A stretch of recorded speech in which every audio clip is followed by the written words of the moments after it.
Dubai കിരീടാവകാശിയും ഉപപ്രധാനമന്ത്രിയും UAE പ്രതിരോധ മന്ത്രിയുമായ Sheikh Hamdan bin Mohammed bin Rashid Al Maktoum ഇന്ത്യയിലെത്തി. പ്രധാനമന്ത്രി നരേന്ദ്രമോദി ഷെയ്ഖ് ഹംദാന് ഉച്ചവിരുന്നൊരുക്കും.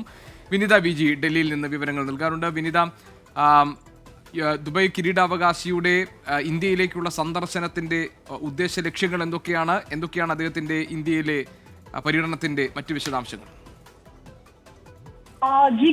ദുബായ് കിരീടാവകാശി ഷെയ്ഖ് ഹംദാന്റെ ആദ്യ ഇന്ത്യ സന്ദർശനമാണിത്. അല്പസമയം മുമ്പാണ് അദ്ദേഹം ഇന്ത്യയിൽ എത്തിയത്. ഡൽഹി വിമാനത്താവളത്തിൽ അദ്ദേഹത്തെ കേന്ദ്രമന്ത്രി സുരേഷ് ഗോപി അദ്ദേഹത്തെ സ്വീകരിച്ചു. വലിയ സ്വീകരണമാണ് അവിടെ ഒരുക്കിയിട്ടുണ്ടായിരുന്നത്. ഒപ്പം തന്നെ അദ്ദേഹം പ്രധാനമന്ത്രി നരേന്ദ്രമോദിയുമായി കൂടിക്കാഴ്ച നടത്തും. കേന്ദ്ര വിദേശകാര്യമന്ത്രി ഡോക്ടർ S ജയശങ്കർ, പ്രതിരോധ മന്ത്രി രാജ്നാഥ് സിംഗ് എന്നിവരെയും അദ്ദേഹം സന്ദർശിക്കും. ഈ കൂടിക്കാഴ്ച ഒരുപക്ഷെ നാളെ ഉണ്ടാകുമെന്നാണ് നമുക്ക് മനസ്സിലാക്കാൻ കഴിയുന്നത്. 2 ദിവസത്തെ സന്ദർശനത്തിനായാണ് ഷെയ്ഖ് ഹംദാൻ ഇന്ത്യയിൽ എത്തിയിരിക്കുന്നത്. ഒപ്പം തന്നെ അദ്ദേഹത്തിന് ഔദ്യോഗികമായ ഉച്ചഭക്ഷണ വിരുന്നും പ്രധാനമന്ത്രി ഒരുക്കിയിട്ടുണ്ട്. നാളെ മുംബൈയിൽ വ്യവസായ പ്രമുഖരുമായി അദ്ദേഹം ചർച്ച നടത്തും.